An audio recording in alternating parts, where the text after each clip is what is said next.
أعوذ بالله من الشيطان الرجيم بسم الله الرحمن الرحيم قال المؤلف رحمه الله تعالى ونفعنا بعلومه في الدارين آمين.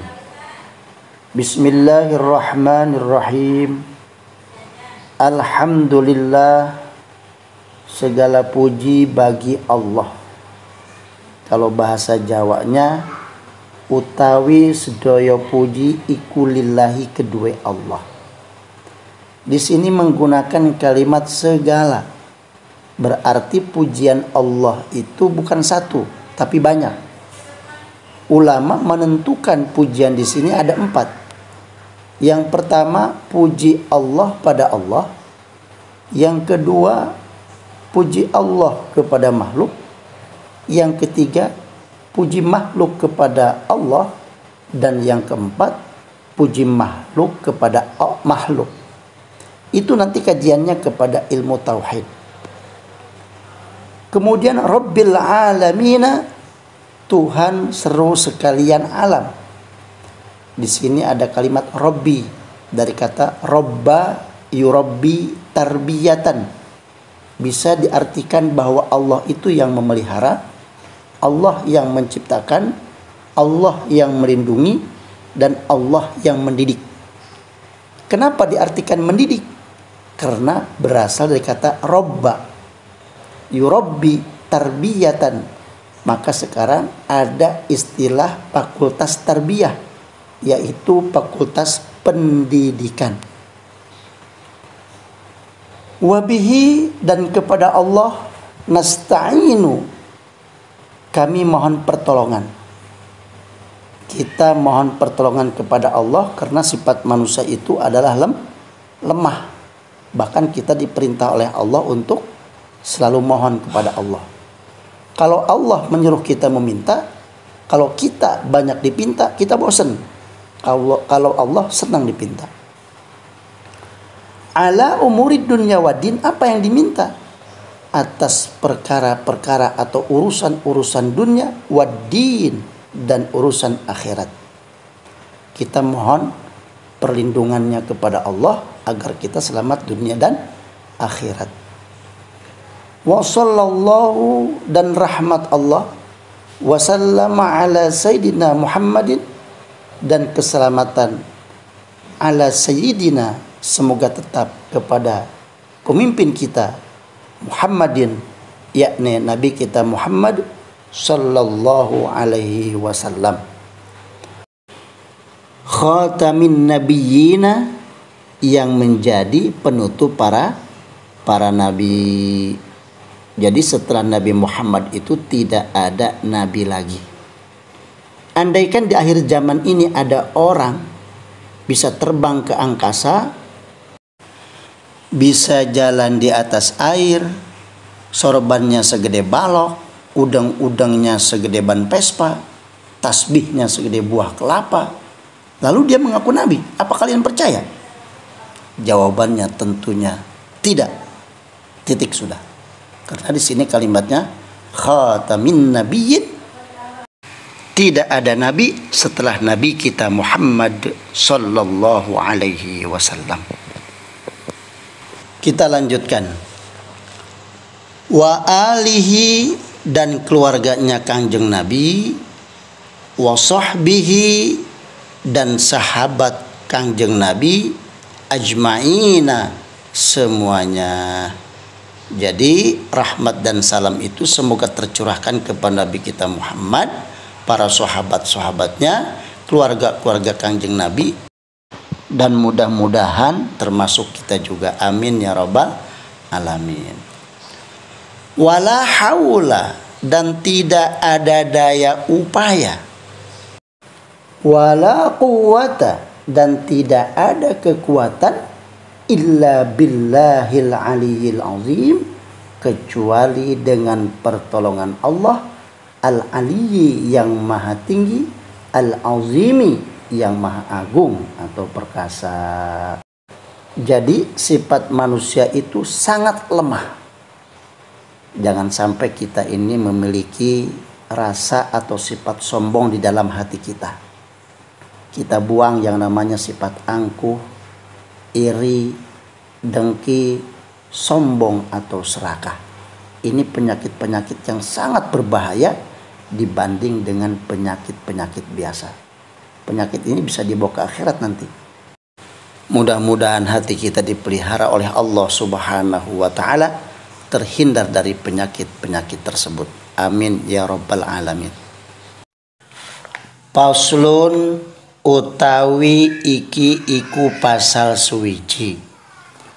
Arkanul Islami khamsatun, utawi piro-piro rukun Islam iku khamsatun ono 5. Jadi pembahasan kita kali ini akan membicarakan pasal yang pertama tentang masalah rukun-rukun Islam.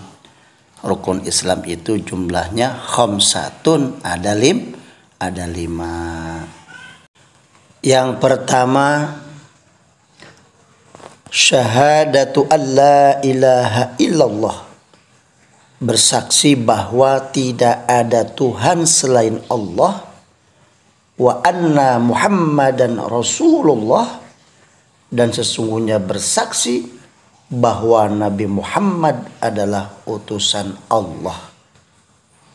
Jadi 2 kalimat syahadat di sini adalah merupakan pondasi dalam kehidupan beragama. Andaikan kedua kalimat syahadat ini lemah, hancur sudah bangunan agama. Tidak sedikit orang di zaman sekarang ini banyak yang mempermainkan agama, menyepelekan agama, menghina dan menistakan agama. Karena 2 kalimat syahadatnya ini adalah sangat lemah. Apalagi kalau sudah bicara toleransi, hati-hati kebablasan. Kita harus tahu mana batasan-batasan toleransi itu. Begitu ya. Kemudian rukun Islam yang kedua, wa iqamus sholati, dan mendirikan sholat. Di sini kalimatnya iqamus sholah, bukan if'alus sholah, dan juga bukan i'malus sholah. Di sini tentunya ada perbedaan. Kalau iqamus sholah, mendirikan sholat. Kalau if'alus sholah, kerjakan sholat. Apa perbedaan mendirikan sholat dan mengerjakan sholat? Kalau mendirikan sholat, aqimus sholah, ini sifatnya berkualitas. Harus didirikan semuanya. Dirikan pikirannya, dirikan hatinya, dirikan anggota tubuhnya, konsentrasi kepada Allah. Jadi aqimus sholah itu sifatnya kualitas. Sedangkan if'alis sholah, kerjakan sholat, ini hanya sebatas mengerjakan sholat dan gugur kewajiban. Tentu ini bersifat kuantitas. Makanya di dalam Al-Quran perintahnya dengan kalimat aqimus sholah, dirikanlah sholat. Maka untuk selanjutnya nanti kajiannya kepada tasawuf, bagaimana sholat kita menjadi khusyuk. Kemudian rukun Islam yang ketiga, yaitu wa ita'uz zakah, melaksanakan zakat atau menunaikan zakat. Zakat itu ada 2 macam. Ada yang disebut dengan zakat mal, ada juga yang disebut dengan zakat fitrah. Kalau zakat mal, ini dikeluarkan apabila harta tersebut sudah sampai kepada nisab, dan dikeluarkannya kapan saja. Sedangkan zakat fitrah, ini dikeluarkan hanya pada bulan suci Ramadan, sebelum melaksanakan sholat Idul Fitri. Kalau tidak dibayarkan, maka ibadah puasanya sia-sia di mata Allah. Lalu apa tujuan daripada zakat? Di dalam Quran disebutkan, khuz min amwalihim shadaqatan tutahhiruhum wa tuzakkihim biha. Khuz min amwalihim, ambillah sebagian hartamu. Untuk apa? Tutahhiruhum, mensucikan kalian. Kalimat tutahhirum di sini adalah membersihkan zahir maupun batin. Sedangkan wa yuzakkihim biha, untuk membersihkan hati biha, dengan harta tersebut. Jadi zakat ini adalah sangat penting untuk dikeluarkan demi kesucian diri kita dan kesucian harta yang kita miliki. Kemudian rukun Islam yang keempat adalah wasaumu Ramadhana, puasa di bulan Ramadan. Puasa ini diwajibkan kepada seluruh umat Islam yang merasa terpanggil hatinya dan mengaku beriman, maka wajib untuk dilaksanakan puasa tersebut. Kemudian rukun Islam yang kelima adalah wahijjul baiti man istata'a ilaihi sabila, dan berhaji ke Baitullah bagi orang yang mampu di perjalanannya. Pengertian mampu di sini tentunya adalah, satu, harus mampu biayanya untuk pulang pergi. Yang kedua, sehat badannya. Yang ketiga, aman di perjalanannya. Jangan dalam kondisi perang kita ke sana, atau pesawatnya rusak, atau kita berangkat dalam kondisi COVID-19 seperti sekarang ini.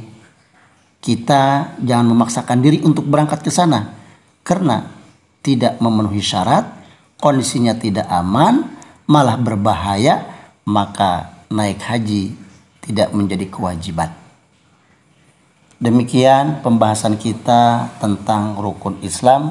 Mudah-mudahan kita bisa memahaminya dan bisa mengamalkannya. Amin ya rabbal alamin. Wassalamualaikum warahmatullahi wabarakatuh.